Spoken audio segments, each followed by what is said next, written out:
Life's never handed me anything on a silver platter. My name's Anna, and by the time I was 6, both my folks had passed, leaving me in the care of my grandma. She was tough as nails, but with a heart of gold. We didn't have much, but she made damn sure I never felt wanting for love. Education? Well, that was a luxury we couldn't afford. I learned to read and write, but school was a dream that ended when I had to start working to help out. I ended up waitressing at a diner downtown, a place where the tips were as meager as the hopes of ever getting out of there. But it paid the bills, or at least some of them, and it kept me on my feet. That's where I met James. He walked in one rainy afternoon, all drenched and looking like something out of a magazine with his fancy suit and that lost look on his face. "Can I get a coffee, black, and maybe a slice of your best pie?" he asked, shaking off the rain. "Sure thing, coming right up," I replied, trying not to show how his smile made my heart skip a beat. James was from a different world, one where people didn't worry about their next meal or whether they could afford the rent. We got to talking, him with his curious questions about my life, and me, well, I was just being my straight-up self. "So, what's a guy like you doing in a dive like this?" I couldn't help but ask. "Just passing through, looking for a bit of real life, I guess." He chuckled, that smile never leaving his face. "Real life, huh? Spend a day in my shoes, you'll get more real life than you bargained for," I joked back, not really expecting him to understand. But he surprised me. He kept coming back, not just for the coffee but for the conversations. We talked about everything and nothing, and somewhere along the line, I started to fall for him. Hard. James introduced me to his world, one I never knew existed. Fancy dinners, parties where people talked about things I barely understood, and yet, he never made me feel out of place. He was different, kind, and genuinely interested in me, not just my story. Then there was Eleanor, James's mother. The first time I met her, I knew she was sizing me up, her eyes sharp, missing nothing. "So, you're the girl who's caught my son's attention," she said, her voice cool, her gaze even colder. "Yeah, guess I am," I replied, trying to sound more confident than I felt. "Well," was all she said, turning her attention back to James as if I was no longer there. It was clear from the get-go she didn't approve of me. I was too simple, too uneducated, too everything she didn't want for her son. Eleanor's disdain wasn't the silent type. It was loud, clear, and made its presence felt every single time she walked into a room. If there was one thing I learned quickly after marrying James, it was that his mother, Eleanor, had an opinion on everything. And she wasn't shy about letting you know exactly what she thought, especially if it involved me. Living under the shadow of her disdain was like walking on eggshells, only the eggshells were made of glass, and I was barefoot.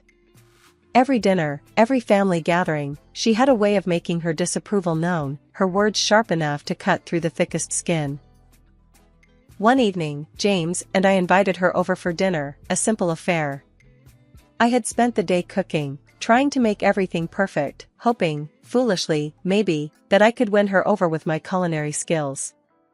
The moment she stepped through the door, I knew it was going to be a long night. "Oh, you decided to cook, Anna? How quaint," she remarked, her voice dripping with condescension as she glanced around our modest living room. "Yeah, thought we'd have a nice family dinner." "Sit down, make yourself comfortable," I replied, forcing a smile, trying to keep the peace for James's sake. James, bless him, tried to smooth things over. "Mom, Anna's been working hard on this meal. Let's just enjoy the evening, okay?" Dinner was a battlefield. With every dish I served, Eleanor had a comment. "This is interesting, Anna. Not what I would have chosen, but I suppose it's edible." I clenched my jaw, counting to 10 in my head. "Glad you think so. Tried something new tonight." James shot me a sympathetic look, his way of saying, "Just ignore her." But ignoring Eleanor was like trying to ignore a hurricane in your living room. The real kicker came when we were talking about Lily's upcoming school year. "I've been looking into schools for Lily," Eleanor began, her tone suggesting she had already made decisions. The local public school simply won't do. A girl of her potential needs the best education we can provide. I felt my hackles rise. James and I have been discussing schools. We think the local school is just fine. Eleanor turned her sharp gaze on me. Anna, with all due respect, what do you know about education? Your background doesn't exactly scream expertise in the matter. That stung. I could feel James tense up beside me, but before he could say anything, I jumped in. My background might not be fancy, Eleanor, but I know plenty about making the best out of what you've got. Lily will be fine. The rest of the evening passed in tense silence. After Eleanor left, James tried to apologize. Anna, I'm sorry. She's just set in her ways? Yeah, I've noticed, I interrupted, not wanting to hear excuses for her behavior. It wasn't just the dinners or the snide remarks about my cooking or our home. It was the way she treated me, like I was an inconvenience, a mistake her son had made. But I wasn't about to let her walk all over me. I had faced tougher things in my life than Eleanor's disdain. What bothered me most was the way she talked about Lily, as if I had no say in my daughter's upbringing. The thought of her undermining me with Lily, teaching her to look down on where she came from, made my blood boil. James was caught in the middle, I knew that. He loved his mother, but he loved me and Lily too. We'll figure this out, Anna. I promise, he said, pulling me into a hug. Eleanor's idea of music lessons for Lily felt more like a military operation than anything resembling fun. She'd march into our home, piano books in hand, a stern look on her face that would make a drill sergeant proud. Lily, bless her heart, tried to look excited, but I could see the dread in her eyes. It broke my heart. One afternoon, after another one of these so-called lessons, Lily came to me, her little face scrunched up in distress. Mommy, do I have to keep doing piano with Grandma? She gets mad when I mess up. It's not fun. I knelt down, pulling her into a hug. Hey, it's okay. You don't have to do anything that makes you unhappy. Let me talk to Grandma, okay? Lily nodded, wiping away a tear. It was the last straw. I decided it was time for a showdown with Eleanor. That evening, when Eleanor was about to leave, I stopped her at the door. Eleanor, we need to talk about these music lessons, I said, my voice steady but firm. Oh? What about them? She replied, her tone icy, as if she already knew where this was going. Lily's not happy. She's stressed and upset after every lesson. I thought these were supposed to be fun for her. Eleanor scoffed. Fun? Music isn't about fun, Anna. It's about discipline, about learning to appreciate the finer things in life. Something you'd know nothing about. I felt my cheeks flush with anger. Listen, I appreciate you wanting to teach Lily, but not like this. Not at the cost of her happiness. Eleanor's eyes narrowed. And what do you suggest? Letting her quit. That's the problem with your generation. Too quick to give up. No wonder you ended up where you are. That stung. More than I wanted to admit. It's not about giving up. It's about not forcing her to do something she hates. There's a difference. Eleanor shook her head, dismissive. I won't stand by and watch my granddaughter waste her potential. If you're not interested in her future, I certainly am. That night, after Lily went to bed, I sat down with James. We need to talk about Eleanor and these piano lessons, I started, trying to keep my voice even. James looked up, his expression wary. What about them? Lily's miserable, James. She's scared of making mistakes because your mom's too hard on her. She's losing her love for music. James sighed, running a hand through his hair. Mom just wants what's best for Lily. You know how she is with perfection. I felt my frustration rise. But at what cost? Our daughter's happiness? There was a long silence before James spoke again. I'll talk to Mom. But Anna, you know how she is. She's set in her ways. Maybe we just give it a bit more time? I couldn't believe what I was hearing. More time? James, our daughter is unhappy. He didn't meet my gaze. I know, but Mom's heart is in the right place. Let's not make a big deal out of this, okay? We'll work it out. Just give it some time. The conversation ended there, but the issue didn't.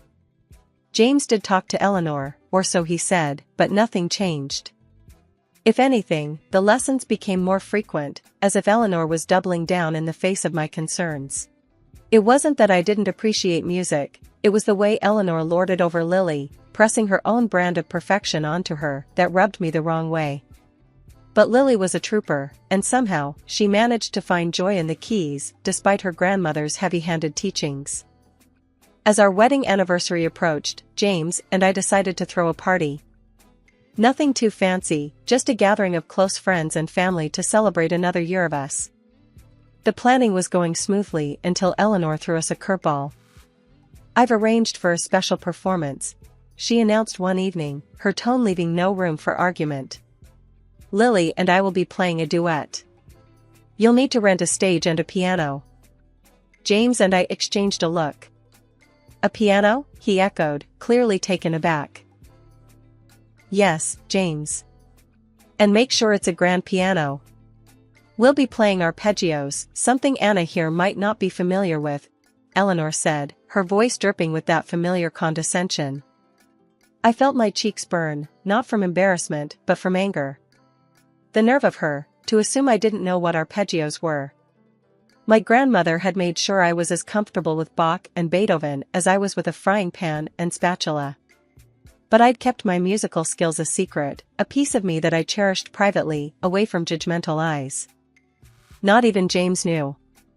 But I swallowed my pride and bit back the sharp retort on the tip of my tongue. This wasn't about me or Eleanor. This was about Lily, and if playing this duet made her happy, then I'd move heaven and earth to make it happen. Sure, Eleanor. We'll make sure there's a stage and a piano, I said, my voice steady, despite the storm brewing inside me. Eleanor looked satisfied, her smile sharp as a knife. Good. It'll be educational for you, Anna. A chance to see what real music sounds like. I forced a smile, imagining the look on her face if I sat down at that piano and let loose with a Chopin nocturne or a Debussy prelude. But this wasn't the time for showing off. This was about giving Lily a moment in the spotlight, away from the shadow of her grandmother's expectations. James, bless him, was clueless about the tension. It'll be great, babe. Lily's excited about it, he said later, wrapping an arm around me. I nodded, leaning into his embrace. Yeah, it'll be something all right. As the day of the party drew closer, I found myself feeling more anxious than excited. Not about the party itself, but about that performance. It was a reminder of how much I'd kept hidden from my own family, and of the delicate balance we maintained to keep the peace. The party was in full swing, laughter and chatter filling our backyard, transformed for the night into a slice of celebration. James was mingling, playing the host with an easy charm that made me fall for him all over again every time I saw it. Lily, dolled up in a dress that sparkled under the fairy lights, was buzzing with excitement and nerves about her upcoming performance. I was fussing over the last-minute details when Eleanor made her grand entrance, draped in elegance, but with that ever-present air of scrutiny. Anna, dear, is everything set for our performance? She asked, her eyes darting around, assessing everything with a critical eye. Yep, all set. The piano's tuned, and the stage is waiting, I replied, keeping my voice neutral. Inside, my stomach was a bundle of knots. This whole setup was Eleanor's show, but it was Lily I was worried about. As guests settled, Eleanor decided it was time. Let's not keep our audience waiting, she announced, herding a reluctant Lily towards the stage. But fate, it seemed, had other plans. As Eleanor stepped onto the stage, her heel caught on a loose cable. Time slowed as she stumbled, a gasp escaping from the crowd. Instinctively, she reached out, trying to steady herself on the piano, but instead, she tumbled, landing awkwardly on her arm. The music halted, replaced by murmurs of concern. James rushed to his mother's side, his face etched with worry. "Mom, are you all right?" he asked, as I hovered nearby, unsure of what to do. Eleanor, ever the prideful matriarch, brushed off the concern with a strained smile. "I'm fine, just a little mishap." "The show must go on," she insisted, though her voice betrayed a hint of pain. James wasn't convinced.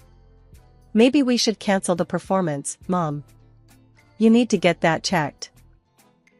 But Eleanor wouldn't hear of it. "Absolutely not. We've prepared for this, and we will perform," she said, her tone brooking no argument. I glanced at Lily, who looked more frightened than ever. I wanted to scoop her up and tell her she didn't have to go through with this, but Eleanor was already positioning her at the piano. The performance started, and it was clear from the first note that something was off. Eleanor's playing was hesitant, the fluid grace she usually possessed replaced by a stilted awkwardness. The pain from her fall was evident in every note she missed, every chord that came out wrong. A murmur ran through the assembled guests as the performance went on. It wasn't long before some couldn't hide their amusement, their whispers turning into barely suppressed chuckles. The sight of Eleanor, always so poised and in control, struggling to play basic arpeggios because of her injured arm was, I had to admit, a bit funny in a tragic sort of way.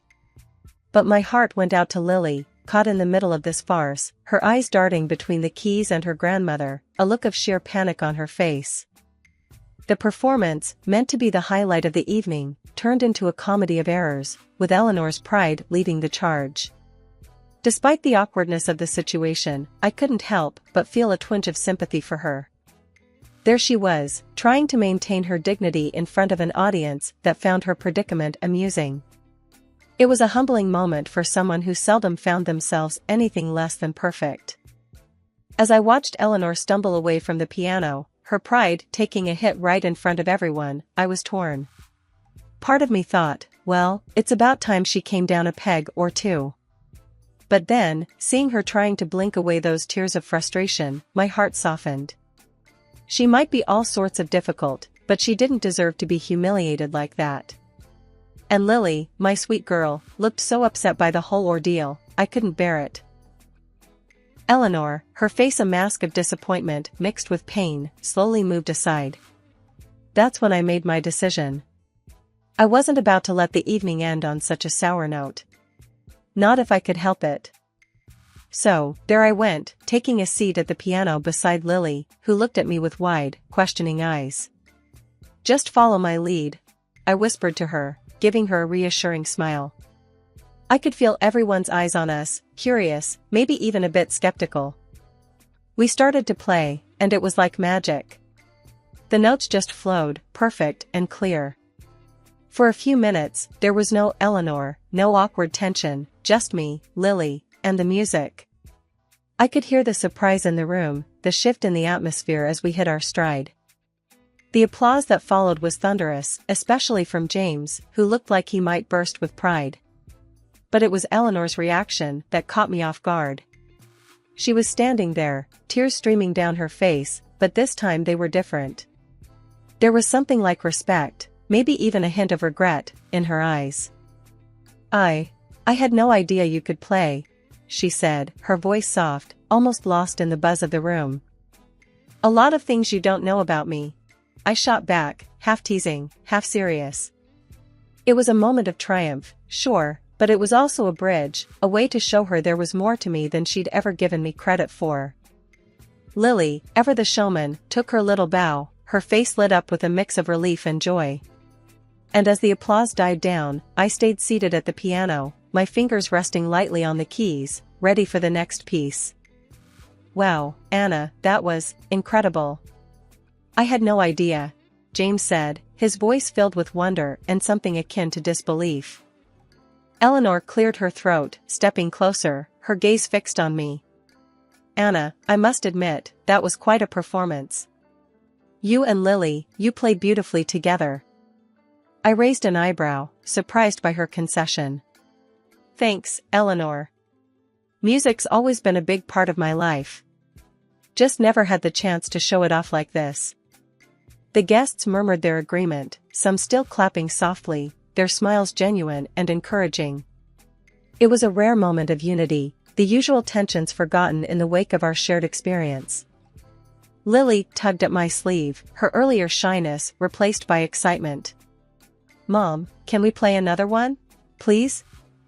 I looked down at her, her enthusiasm infectious. "Sure, kiddo. What do you say we give them a little Beethoven?" The mention of Beethoven caught Eleanor off guard, her interest piqued. "Beethoven, you say?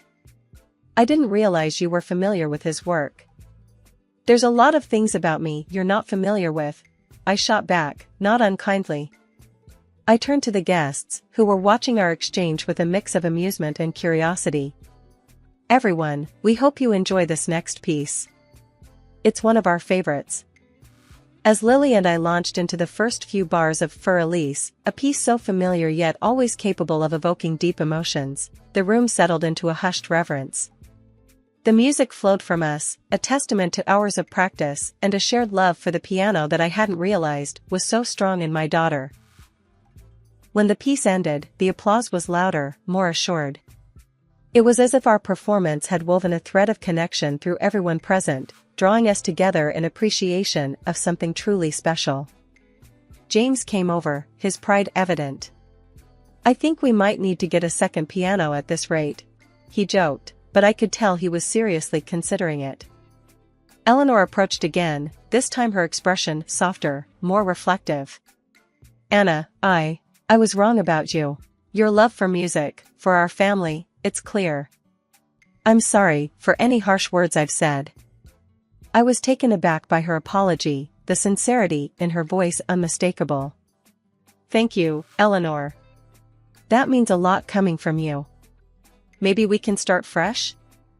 She nodded, a small smile playing at the corners of her mouth. "I'd like that. Very much." The rest of the evening was a blur of laughter, conversation, and even more music. Lily and I played a few more pieces, each one drawing cheers and applause from our guests. It felt like a turning point, a bridge mended through the power of music and a shared moment of vulnerability. It's been a while since that unforgettable night when music changed everything between me and Eleanor, my once daunting mother-in-law. If someone had told me back then that we'd end up close, I would have laughed it off. But here we are, and I can hardly believe it myself. Eleanor softened a lot, especially when it comes to Lily's upbringing. She's not as rigid as she used to be, and I see a warmth in her I never knew existed. These days, we often find ourselves sitting side by side at the piano, our fingers dancing over the keys in perfect harmony. It's become our thing, playing together during family get-togethers or quiet evenings at home. Who would have thought? One evening, as we finished a particularly challenging piece, I turned to Eleanor, unable to hide my grin. "Not bad for two amateurs, huh?" Eleanor actually chuckled, a sound so rare and precious it still caught me off guard. "Speak for yourself, Anna. I've always been a virtuoso in my own mind." Lily, who'd been listening, piped up from where she sat, a stack of music sheets in her lap. "Grandma, you're the best teacher. But Mom's catching up." Eleanor's gaze softened as she looked at Lily, then back at me. "We make a good team, don't we?" "Yeah, we do," I agreed, feeling a surge of pride. Not just in our music, but in how far we'd come, from cautious adversaries to partners in crime at the piano. James, ever the supportive husband and son, would often sit back with a contented smile, watching us. "You three are something else," he'd say, and I knew he meant every word. Eleanor and we talk a lot more now. Not just about music, but about life, love, and everything in between. She's opened up about the challenges of raising her kids alone, and I've shared my fears and dreams for Lily. These conversations, once unimaginable, have become a cherished part of our relationship. "Anna," Eleanor said one night, after Lily had gone to bed, "I was too harsh on you before. You brought something special into this family." Hearing those words, I felt a weight lift off my shoulders. "Thank you, Eleanor. That means the world to me. We've come a long way, Eleanor and I." From tension and misunderstanding to respect and genuine affection. It's not always perfect, but the progress we've made is undeniable. And much of it, we owe to those evenings at the piano, where, through the universal language of music, we found a way to understand each other.